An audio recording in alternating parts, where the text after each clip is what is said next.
नमस्कार मित्रांनो, स्वागत आहे तुमचं आताच्या ब्रेकिंग न्यूजमध्ये। मित्रांनो, पूर्वी कुठलाही आर्थिक व्यवहार करायचा म्हटलं की रोख रक्कम तपासली जायची। मात्र आता 1 लाख रुपयांपासून अगदी लाखो रुपयांपर्यंतचे व्यवहार मोबाईलच्या एका क्लिकवरती होताना आपल्याला दिसतात।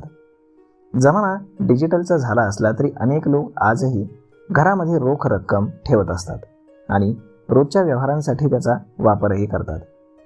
अनेकदा आयकर विभागाच्या छापेमारीच्या बातम्याही समोर येतात। अशावेळी मनामध्ये प्रश्न येतो की कायद्यानुसार घरामध्ये किती रोख रक्कम ठेवता येते। तर मग चला जाणून घेऊयात। घरामध्ये रोख रक्कम ठेवण्यावरती आयकर विभागाने कुठलीही मर्यादा निश्चित केलेली नाही। तुमच्याकडे असलेली रक्कम छोटी असो किंवा मोठी, ती घरात ठेवणं हे कुठल्याही प्रकारे बेकायदेशीर नाही। मात्र याला अट एकच आहे, तुमच्याकडे त्या पैशांचा वैध स्रोत असणं फार आवश्यक आहे। जर तुम्ही ते सिद्ध करू शकलात की घरात ठेवलेली रक्कम तुमच्या पगारातून किंवा व्यवसायातून कमावली आहे किंवा ती कुठल्याही कायदेशीर व्यवहाराचा भाग आहे, तर तुम्ही कितीही मोठी रक्कम घरामध्ये ठेवू शकता। समस्या तेव्हा येते जेव्हा तुम्ही तो उत्पन्नाचा स्रोत सिद्ध करू शकत नाही। यामध्ये आयकर अधिनियम कलम 68 ते 69 बी मध्ये रोख रक्कम आणि मालमत्तेशी संबंधित काही महत्त्वाचे नियम हे नमूद करण्यात आले।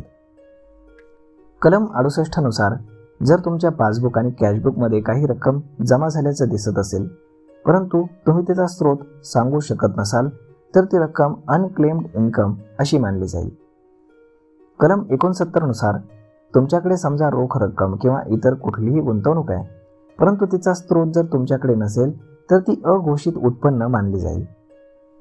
आणि कलम 69 बी नुसार तुमच्या घोषित उत्पन्नापेक्षा तुमच्याकडे जर अधिक मालमत्ता किंवा रोख रक्कम असेल, परंतु तुम्ही त्याचा स्रोत जर सांगत नसाल, तर तुमच्यावरती कर आणि दंड आकारला जाऊ शकतो। तर मग मित्रांनो, अशा पद्धतीने तपासणी दरम्यान किंवा छापेमारी दरम्यान तुमच्या घरातून मोठ्या प्रमाणात रोख रक्कम सापडली आणि तुम्ही तिचा जर योग्य हिशोब देऊ शकला नाहीत, तर ती रक्कम अघोषित उत्पन्न मानली जाते। अशा परिस्थितीमध्ये तुमच्यावरती मोठी कर आकारणी केली जाऊ शकते।